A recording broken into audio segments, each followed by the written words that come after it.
সর্ষে time fitting চলছে পিমনের ডাঙ্গায়। 6টা সিফটি, একটা 4D মাল নামানো আছে।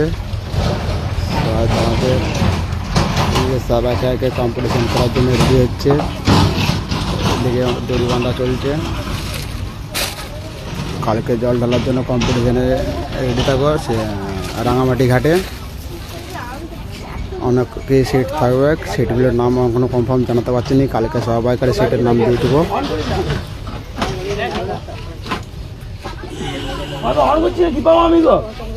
সব ফিটিং করার জন্য লোক দেখছে। এদিকে চাং বানছে, এদিকে আমাদের আছে আছে।